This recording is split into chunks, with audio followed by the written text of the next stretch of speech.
who are going to tell you a little bit about themselves and a little bit about this dance. Good morning, how are we? So we are Pride Morris, we are an LGBT Morris team, and we're based all around Australia. So we're kind of a national team that has come together for events like the Mardi Gras Parade this year, which we did. And so we marched up Oxford Street, and we do a variety of dances. Some of them are hanky dances, and we also do some dances from a style called the Molly tradition. And Molly is kind of from a different place in England. So what Kevin was just talking about then is the Cotswolds, which is kind of like Gloucestershire region. But if you travel to the east of England, to East Anglia, so like Cambridge, Norfolk, Suffolk, that sort of way, to the swamplands and the marshlands around there, there's this tradition called Molly that has a really different feel to it. And it's actually a really interesting one. There was a period where a lot of Morris dancing around England died out and lost popularity, and we actually don't know a lot about some of those dances that were danced because the people that knew them, it was an oral tradition, they passed away, and so we don't have a lot of knowledge about these things. Molly is a really interesting tradition. In the 80s it was revived, and there were some people who did a little bit of research, looked at the very scarce sort of knowledge that was available about Molly dancing, and they reconstructed something. But as far as I know, there was no one involved in that Molly revival who was dancing that Molly revival, who had danced it previously. And so this Molly dancing is really interesting because it could be similar to what was danced, or it could be completely different. In some ways, we may never know. And I think that's one of the beautiful things about our tradition is we do trad dances in the Morris world, but it's also a living tradition, and it moves forward and it goes on.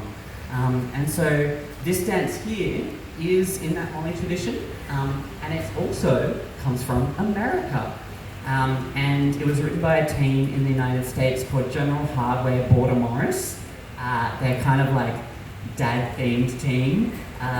And they wrote this dance, and it's since been popularized incredibly around the world, and we do it too. So yeah.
So Rosie mentioned dining out, which I can give you an example of.